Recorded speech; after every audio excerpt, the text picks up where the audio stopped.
welcome back to my channel. My name is Maddie and this is Kitty Stitch. It's a place where I like to talk about cross stitch and all of the other things that I like to make.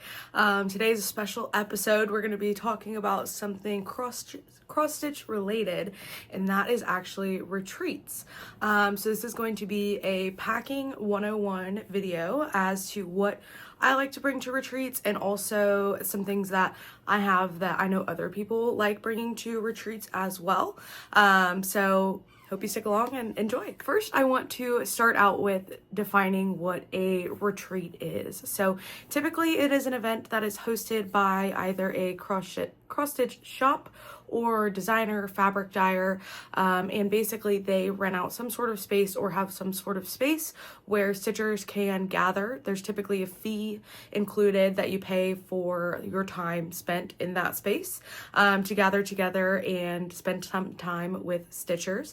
So there's as small as a day stitch, which can be hosted just for a couple of hours one day, or what I think of as a retreat, which is a weekend long event where usually it's arrive on Thursday or Friday and stitch until Sunday morning. So those are kind of the two ends of the spectrum there, and they are all kind of, the space that you're in is all typically the same. It's usually a round table that you're sat at with anywhere from like 6 to 8 people at the table. So it is something important to think about, is actually the amount of space that you have there for the things that you're bringing. So that is something that I know some people struggle with, wanting to bring everything that they have, but just keep in mind to be courteous of the fact that you're at a pretty small table, and so try to limit things you're bringing that way, but definitely make sure you have all your essentials as well. I know sometimes if people have like large bags or something like that, they'll actually put them up against the wall away from the table just to free up a little bit of room there. Like I said, this is going to kind of be what I like to bring to retreats when I go. Again, this is just personal preference. So, if there's something that I'm missing or something that you can't live without when you're at a retreat, leave a comment down below. I'd love to hear what that is. I've spent a lot of time putting together this video and coming up with my ideas, getting all the supplies and everything together. So really hope you enjoy. I'll actually link everything that I talk about down below as well. So if there is anything you're interested in, you'll see all that in the description. I started a little, but talking about bags, I personally like to bring 2 bags. So I bring a large tote bag style as well as like a crossbody purse. I find this really nice because a lot of the time you'll run out for lunch or run out to, if they have some sort of a stitching like shop included where you can go and shop. That way you can just have your essentials on you and not have to bring your whole tote bag around everywhere. But the tote bag that I used most recently for a couple retreats was actually one that I made. So that is the All the Things tote, and it is a pattern by Knot and Thread Designs. They are available on Etsy or Instagram. And here is that tote. Here's this. Super cute. I picked up some fabric from Joann's, and it is made with a foam interfacing, so it is pretty sturdy. I mean, it'll definitely go down, but like it pops back up too. There's kind of for size reference. This worked well for a couple of retreats, but I did actually upgrade and get a different bag. But I do still love how this turned out as far as making it. I will say I did adjust the pattern and actually include these little ties right here that I attached to the handles, because I found that it was just like flopping open like this. So I wanted it to stay nice and closed up. But that's the All the Things tote. Just to give you an idea on size, I would say it's like a 20 by 8. Let's say that. Another thing with that bag as well is it was not quite tall enough. So some of my larger project bags and my stand and things were kind of sticking out of the top, and so that it made it hard for my arm to go through because it was all stuck up under my arm. So I have upgraded, like I said, to a new bag, and this is actually the Lands In tote bag. I think I talked about this in my last regular update, but here is mine. I've got some accessories that I added as well, but this is an awesome retreat bag. In my opinion, they're very affordable. This is the size large with the long straps and the zip top. And the reason I like this one over the Boatin' Tote by LL Bean is because it actually has pockets. So all along the inside here, there is tons of pockets, which is going to be awesome for actually getting things organized and knowing where everything is, because the other bags I've used have kind of just been like a bottomless pit. And it's got a pocket along the front side as well. So like I said, I'll have a link down in the description for where you can get one of these, but a bunch of my girlfriends have picked these up as well. Rachel has taken hers from Lemonade Stitching, has taken hers to a couple retreats, and it looks like all of her stuff fits in there lovely. And I'm really excited to use this for my upcoming retreats that I have this spring. Another thing about the Lands End tote as well is that it's incredibly durable. It's made of a thick canvas material, so I mean, it is really going to be something that can last forever. I know people say that they have had them for years and years, so that is just going to be a perfect addition. But I know I mentioned I liked bringing a crossbody style bag as well, so this is the one that I bring. It matches the bag that I had made. This is the Crosstown Crescent bag, and the pattern is by Graco Makes on Etsy. This was super easy. I had a ton of fun making it. Looking back, I maybe would have made it with a heavier stabilizer, but it just fits a ton of stuff. It's a lovely just crossbody, and it can be like long or short as well, the strap. It makes it really easy to pop into lunch, pop out to the stitching shop, whatever that might be. So a little bit later we'll go over kind of what I keep in here, but want to move into some more of the stitching stuff that I like to bring first. Got a friend who has joined me back here, my co-host, but first thing we will dive into stitching wise is the actual projects. So this is obviously the most exciting part. It's what you're going to be working on while you're there. I think there's a couple of important things to consider when you're picking out the projects that you want to bring. And first would be that it is a very distracting environment. So I really try not to bring something that is too intense. That being said, that's kind of different for everyone and what you like to work on, but I know typically people like to bring projects that maybe have some fill-in set up and ready to go for them so they can just fill stuff in, or something that's on a higher count, just because you're not in your normal setup. You might not have the same lighting and things that you have at home, and so just to ensure that that is something you can see. As far as number of projects, again, this is going to be kind of based on personal preference. Can you guys hear that? Oh my gosh, okay, the dog's toy has been substituted for something quieter. Sorry about that.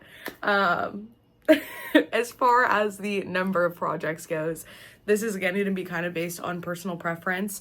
I would say anywhere between like 3 to 5 projects is probably kind of a good place to be. If you're planning a new start, planning on kitting something up, you know, maybe only bring 2 or 4 projects. And it will kind of depend again on as well how often you like to switch your projects up. I really like to stick to one project for quite some time, but that being said, I like to bring a couple projects to show friends what I'm working on. So anywhere between that 3 to 5 number I think is a good place, but again, if you want to bring 20, bring 20. The next thing I'm going to talk about is lighting. So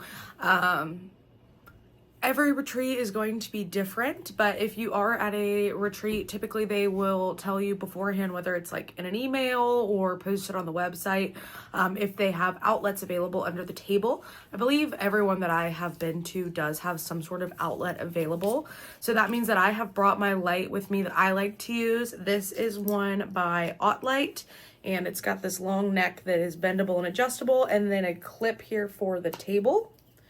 And it's got a few different settings as well. This is super affordable. You can always find them on sale at Michael's or Joann's. And it is just a USB plug, so I'll bring a little cube as well to plug that in under the table. Ooh, whacked myself in the face with it. I know there are people that have rechargeable lamps that they really, really enjoy that more like prop and sit on the table. And that's something I would definitely like to invest in the future. I know Erin and Amity from the Hathaway Stitchers, they have one that they really like, so I will link that down below. But again, the outlets to consider is something if you want to bring a lamp, if you want to charge it up beforehand, that could be good. Also, if you have one that needs a plug, you could always bring a portable charger as well.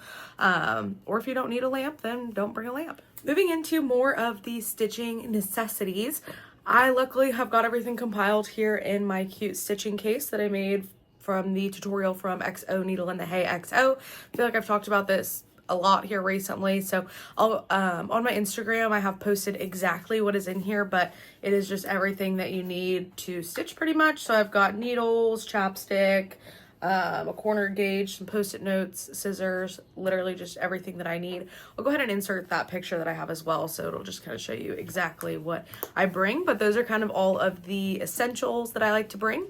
And then this will just sit propped up on the table in front of me, just so I have everything available there.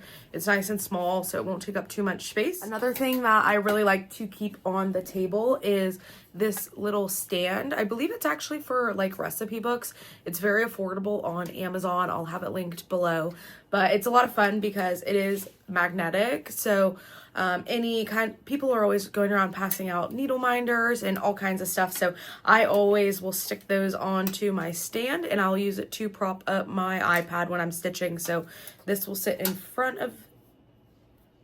here, and then I'll put my stitching case in front of it, and I'll really just have everything I need to go just kind of lined up right in front of me. But I've got some cute stickers. Ooh, stickers on the back here. This is a huge needle minder that I did not realize was this massive when I purchased it. So it goes on the back of there, and some more stickers from my friends here.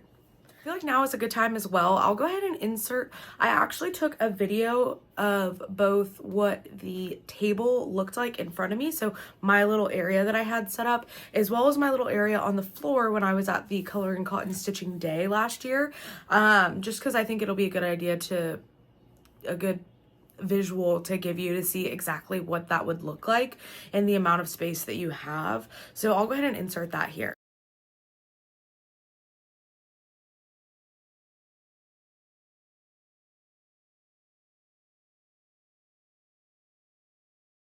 Next, I'll talk about stands. So I personally have become very dependent on my stitching stand.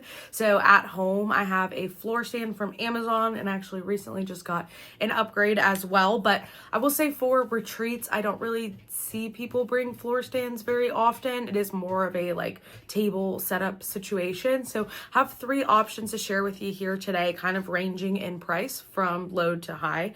So we'll start with low. This is a Morgan hoop, and it's the one with the stand. So this is really cool because actually the top and bottom portion are both hoops. And then it has, you know, it could sit on this larger bottom part, and you can 2-hand stitch this way. I know Bridget loves this. I actually have not tried it, but a ton of people love them, and it is super lightweight and compact. So basically this will pop off from here, and then these come off as well. So it all really would just flatten right out and go down into a bag really nicely. So I think that is a huge advantage of these Morgan hoops, and they're super lightweight. That's why people like them as well, is because they're a lot more lightweight than a Q-snap. So even if you don't have a stand, this could be a great option for you. So this, I believe, starts at about $30, and so it comes with both the hoops and these little pegs to put in there and get everything set up. I am going to bring my Morgan hoop set up to my next retreat just to see how I like it. But typically in the past, what I have brought in is this. It is a lap stand from Kay's Creation, and that is what this looks like. And this was actually gifted to me by my friend Megan. Very, very sweet of her, but they are available on Etsy for about $75. They are really awesome. It's adjustable at a bunch of different points, as you can see here. And so what I would do is I would set this on the table, and then almost kind of like use this neck part here to hang it over the table a little bit. But this is super awkward to pack is the only thing. So going into a bag, I was worried that it was going to break. It's really chunky right here. But I know a ton of people use these. Elizabeth of Frizzy Lizzy Stitches uses one and loves it. So again, all personal preference. This is kind of the medium end of the spectrum. Last up for stands, this is actually a new acquisition for me, but this is the Lowry table clamp and Q-snap corner clamp. This looks like nothing right now, but I promise. This right here basically expands to clip onto, it's upside down, expands to clip onto a table. And then this arm here goes in there. Oop.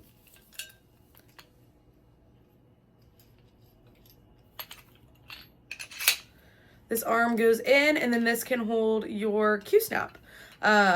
This is awesome. I'm so excited to try this at my next retreat. It's working just great for my at-home setup, so I have a feeling it'll work just as well at a retreat setting as well. This one is a bit more expensive. It did run me about $200, and I picked it up from Lindy Stitches, but I mean, the quality is just amazing, and it's totally worth it. So I'm excited to try this at my next retreat, and it is very compact. So I mean, I can hold it both hold it in one hand there. And yeah, it's got a cute needle minder stuck up there as well. Next up, these are kind of miscellaneous items that I think tend to stress people out the most, but don't worry, there's nothing to worry about. First one is snacks. So usually in the middle of the table, everyone will have brought some kind of a snack to where it amounts to a massive amount, and every table has it. So you really probably could go without bringing any snacks, and everyone is very open to share, and there are always so much left over by the end of it. But just bring something that you like, that you are okay with sharing. I think that is kind of the best rule, is just be okay with sharing it. And if it's something you like, then you know you'll have something there for yourself as well. But people do typically like run out for lunch or get something delivered for lunch, so just something to keep in mind. And then for drinks, I always bring my water bottle. Where'd that go? My water bottle. This is just in a Walla. It's like the trendy water bottle that changes every 6 months, but this is what it is right now for me. This one's awesome. I really like it because it seals. So I just think that's the most important part, is to have something that you can seal. So if it does fall over, it's not going to be ruining anyone's projects. And every event that I've been to has had some sort of way to fill up reusable water bottles. Some will have like huge stations with ice and water, and others will just have a water fountain. But you know, you've got something there to fill it up as well. Moving into table gifts, this can be something that can be different for everyone. Again, I have brought some things as small as just floss drops to made project bags for people before, and kind of everything in between there, and I've seen everything in between there as well. I think it's different if you know people that you're going to see and you might have something in mind that you would like to bring or make for them, whereas if you're going and maybe you don't know anyone, which was exactly where I was at going to my first couple of retreats. So I would just bring something small. But I'll show you, here is my floss drops that I've made and given out in the past. They just have pictures of my cats and some of my favorite projects. I've got holes punched there, and just have them tied together with some twine. And then also my first retreat, I made a handful of these just to pass out to maybe people whose videos I'd like to watch, or designers that I liked. And so that is a little itty bitty tomato pin cushion. And so these were really fun to make, and I still have some of them left over as well, and everyone really enjoyed getting these. So again, don't think too much about it. If there's something quick and easy that you like to make up and you want to bring for people, then great. And for the floss drops, these are very easy and affordable. I got a pack of like 500 of them from Office Depot for probably less than $20, and just punched the holes in them myself. You can find online people like Vistaprint and things that sell something similar, and it is great because you're going to meet so many people, and you can put your contact information on here just to keep in touch. You can follow each other on Instagram and all that stuff. So that, I think, is something that I'll always bring to retreats, is some sort of a floss drop. I have also seen people are starting to bring stickers a lot, which I really like the idea of.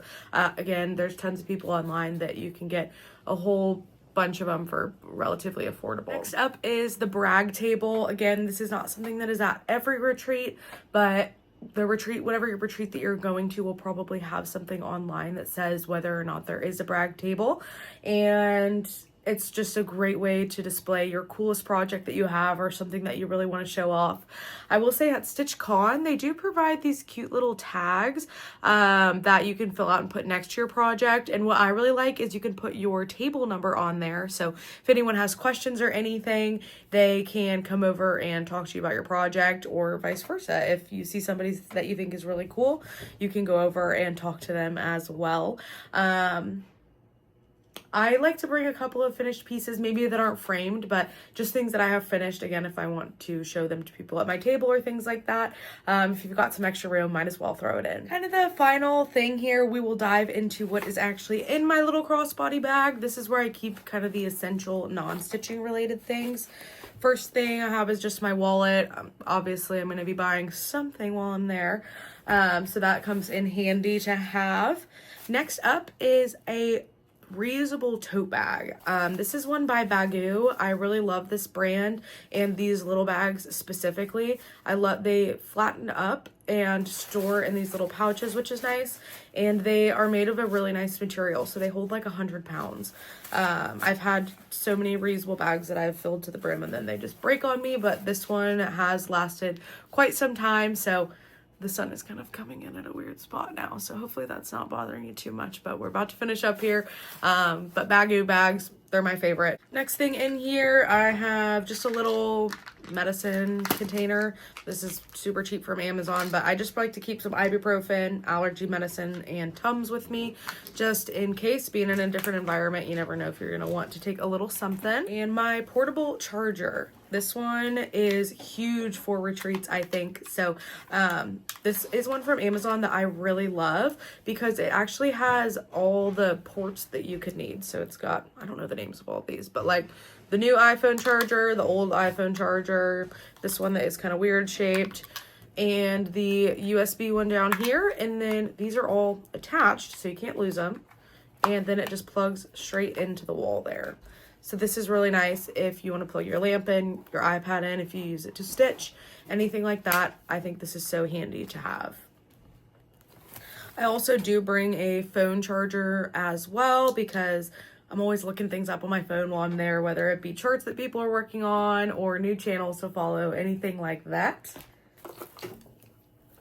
This next one might seem a little silly, but it really has come in handy in a lot of situations for me. And this is my portable fan. I love it. You never know when you need it. I take it on airplanes, I take it to concerts, I take it to cross stitch retreats, and it just folds up nice here. And technically there is like a little portable charger feature on the back here. I don't really use it just because I don't know how well the battery lasts, but love having that. Tide to go stick is another one I love to bring. Some hand sanitizer. Some lip gloss, just from talking all day. I like to have something to put on my lips. And then a hand lotion as well. This is one of my favorite hand lotions. I am a bit of an advocate. And I've tried many different kinds, but this one is one of my favorites. And that's the bottom of the bag. So it's everything that I like to bring. This lighting is really coming in on me. It's a good thing we're wrapping up here. But I did want to mention too, I'm actually going to make a graphic, like a little checklist of all of the things that I talked about today, just so I can use it when I'm packing and you guys can use it as well. So I will post that on my Instagram. It is at kittystitch_ on Instagram. You can screenshot there and use that when you're packing. That is everything that I like to bring on retreats with me. I'm actually going to be attending 2 retreats this year, so I'll be going to StitchCon here in Cincinnati, Ohio, as well as Stitch North up in Canada. So if any of you guys are going to those, I'd love to see you there. Hope this video was helpful. Again, going to your first retreat or your 10th retreat, it's always a little bit stressful coming up with everything that you want to pack. So really hope you guys enjoy. Leave me a comment below if there's anything you can't live without that I missed. And I'll see you next time. Bye. God, all these creatures that I have that just live here with me. She's getting too big for this. I know. Oh.